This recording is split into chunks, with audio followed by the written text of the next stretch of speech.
Hi friends, இன்றைக்கி mango ஜேம் செய்வோமா? இன்றைக்கி மேங்கோ ஒரே ஒரு மேங்கோ மட்டும் எடுத்து நல்லா கட் பண்ணிவிட்டு மிக்ஸி ஜாரில் போட்டு அரைச்சி எடுத்துக்கிட்டேன். அதுக்கப்புறம் 1 கப் சீனிக்கு 1 கப் தண்ணி ஊற்றி நல்லா கொதித்து அது ஜஸ்ட் கரையிற வரைக்கும் மட்டும் நம்ம நல்லா கிண்டி விட்டுட்டு அதை ஸ்ட்ரெயின் பண்ணி எடுத்து வச்சுக்கணும். பார்த்துக்கோங்க.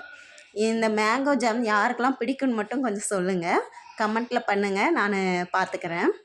அதுக்கப்புறம் அதை ஸ்ட்ரெயின் பண்ணி எடுத்துட்டு, ஏன்னா தூசி எதுவும் இருக்கும்ல, அதனால் அதை எடுத்துட்டு அதுக்கப்புறம் அதை நம்ம லிட்டிலாக சேர்க்க போகிறோம்.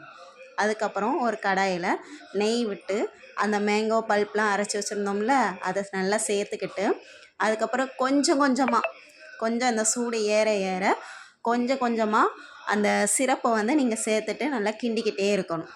இதை ஈஸி தான் உங்களுக்கு, நீங்களாம் 10 நிமிஷத்தில் செஞ்சே முடிச்சிடலாம்.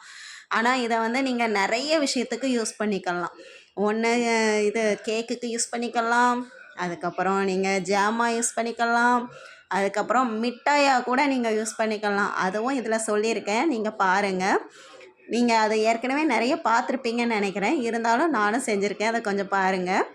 அதில் எல்லாம் ரெடியான பிறகு நல்லா கொஞ்சம் கெட்டித்தன்மை வந்ததுக்கப்புறம் கொஞ்சம் நெய்யை ஒரு பிளேட்டில் தடவிட்டு அதை ஜாம் எடுத்து அந்த இடத்துல கொஞ்சமாக ஊற்றிட்டு, நான் மீதி ஜாமாக யூஸ் பண்ணுறதுக்காக ஒரு பாட்டிலில் ஸ்டோர் பண்ணி வச்சுக்கிட்டேன். அதுக்கப்புறம் பார்த்திங்கன்னா அதை நல்லா அப்படியே ஆட்டி அந்த எல்லா பக்கமும் படுற மாதிரி நீங்கள் பண்ணிக்கோங்க. பண்ணிட்டீங்கன்னா அது கொஞ்சம் ஸ்லைஸாக வந்த மாதிரி இருக்கும் உங்களுக்கு.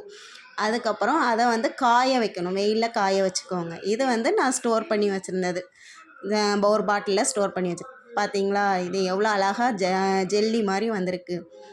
இதை பாருங்கள், ஷேர் பண்ணுங்கள், லைக் பண்ணுங்கள்,